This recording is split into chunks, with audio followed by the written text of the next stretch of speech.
at the export option and when you finish a project. So first we're gonna load an image sequence. So I'm just gonna go here and just take a look at some image I can put. So let's take maybe let's take a video I have randomly here about Madbox. Okay, so you have the project. You did your work on it. You know, cut, move stuff, enjoy the work on it. You add your effects here.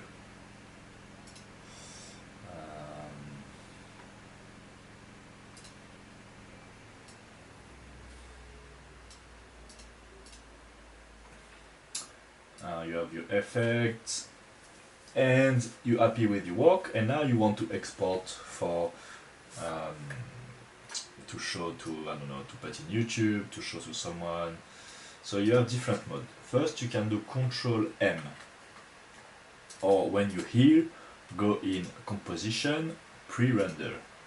So now it's going the render queue. The render queue is, you can compile multiple renders, press play, and they're gonna just go one after each other and render at the place you put them. So here you have the output module, best render settings.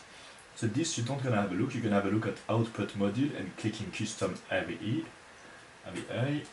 and here you're gonna go and choose your format.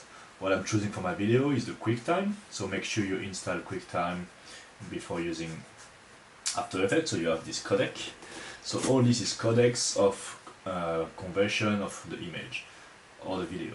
So you can do this, or you can also do like PNG sequence if you want to have multiple frames. So if I do PNG sequence and I press OK, here now I can see the padding. So I'm gonna look at maybe here and put Madbox course, put some sequence, and here you're gonna see you have the name and the padding. So frame 1, frame 2, frame 3 gonna be replacing those ones. Okay, so this is one way to do a sequence. And if you want to do another image, you go here, you go in QuickTime, and you do your stuff. You can check the audio, check the depth, the RGB, make sure you have the alpha and stuff like this. Press OK, and now when you're gonna press render, you're gonna render the sequence. Okay, so you can see the bar here, the number of frames is still having, and you can do an estimation of the time it's gonna stop. Okay, so it's gonna stop for the video.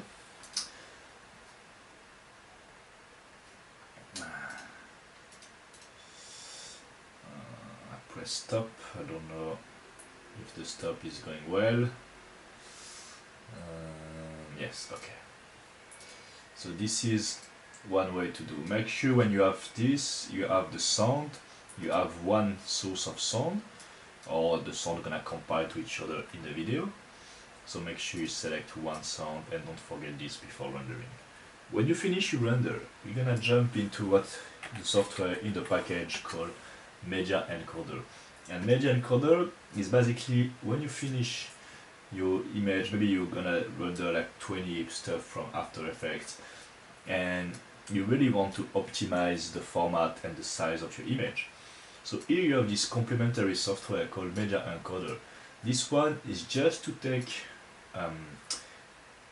video files, so you can drag and drop, or you can do like the other file import, add a source.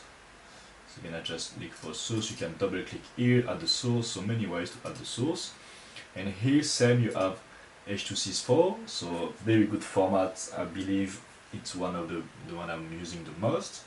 It's very light, quality is good, and it's a very good codec for putting in YouTube or your Instagram or to show to someone. You can change the number of pace, make sure you don't have the VR video mode, only if you do some VR, but this is something we can check later.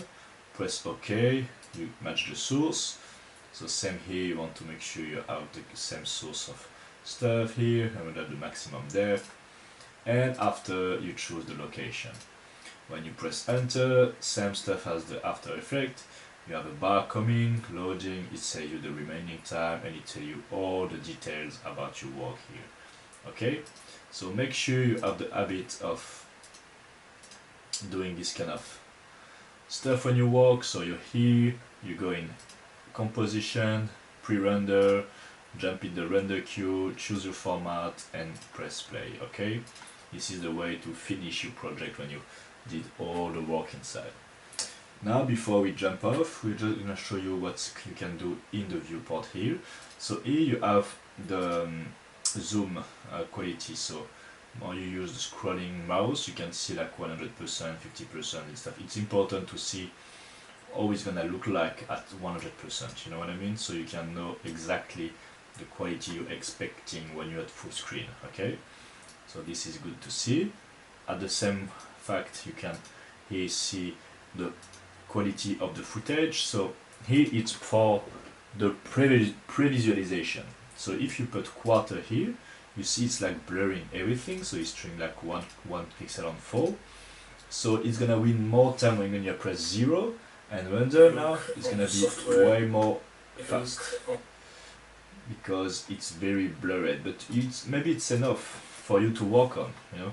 When you press the full quality, now you see exactly the footage you're gonna see in the output, but maybe you want something less cleaner and you're okay to lose some stuff. So this is more as a preview, just to work with, and when you render, make sure you put final and you can easily jump into another one. Okay, so you have the fast preview with adaptive resolution. You have here to see behind, oh, okay, this is actually the alpha, so it's not black, but you can see here this is alpha from the footage. You have the region of interest, and you have the grid. So the grid can be useful if you want to put stuff at very specific area, location. Maybe you want this to be exactly, I remove this, maybe you want this to be exactly here, and you want to put a title on the top. So the grid is a good indicator to work with. Okay, so you can have the grid, but you can also have so it's here the guides and the ruler. So the ruler is here, and you can do your ruler here and say, okay, I want something to be here. You can snap stuff and see what happens. Proportional grid is like the other grid, but less information, just to see what is inside. It's pretty cool. And the title safe action, it's more like when you work on TV, you want to make sure you don't crossing those lines. So you want to make sure the title is on certain part, and your interest of footage it's here, because you never know, maybe the TV gonna recrop here.